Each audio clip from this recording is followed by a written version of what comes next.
Le NUMA accueillait cette semaine la première édition de Start in Fashion, un nouvel événement des startups de la mode et du luxe à Paris.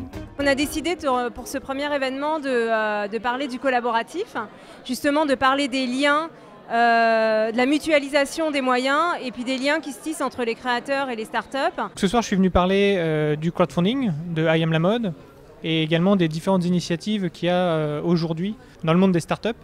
Et notamment des startups qui ont un intérêt pour la mode. Ce soir, je suis venu partager l'expérience de French Talent sur les sujets de la mutualisation et du lancement de jeunes marques de créateurs.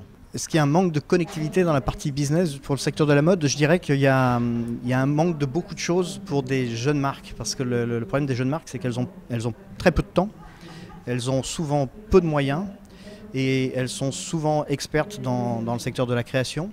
Mais elles ont peut-être plus de difficultés dans d'autres secteurs qui vont être justement la commercialisation ou dans le sujet qu'on traitait notamment ce soir, la partie technique. On voulait rendre cet événement, enfin ce genre d'événement accessible aux créateurs aussi. C'est pour ça qu'on a mis en place, voilà, sur ce secteur, la mode et le luxe, mis en place des pitchs aussi pour des créateurs. Les Éclaireuses, c'est le premier magazine 100% digital destiné aux femmes stylées et connectées. Est-ce que ça ressemble un peu à My Little Paris pour la mode? Pourquoi pas, dans la mesure où on a un côté très personnel, on est un collectif de 6 éclaireuses, on parle à nos lectrices comme à de bonnes copines, on leur sélectionne le meilleur pour s'inspirer, pour pouvoir s'habiller tous les jours, on leur donne le meilleur de la beauté pour qu'elles puissent se faire des jolies coiffures en 5 minutes. Et on leur donne aussi beaucoup de news sur les applis qui peuvent changer leur vie. Le magazine ne correspond plus à notre usage de femmes ultra connectées et pressées. Donc on s'est dit que c'était bien de faire un mélange entre les deux, de prendre tout le côté inspirant du magazine et prendre tous les bons côtés du blog en parlant à nos lectrices sur un ton drôle, cool et personnel comme des bonnes copines.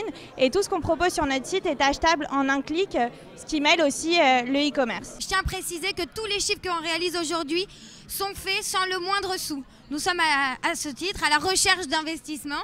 Donc, on compte aujourd'hui 100 000 visiteurs par mois sur notre site, 15 000 abonnés, donc en 6 mois seulement. Nous, ce qu'on propose, c'est une application qui a plein de marques, où vous pouvez naviguer un peu façon Tinder. Donc vous cherchez une robe et vous pouvez swiper à gauche et faire 15 marques de suite. Et puis un jour, vous avez un coup de cœur, donc là, vous swipez à droite et ça veut dire que vous êtes intéressé par cette robe.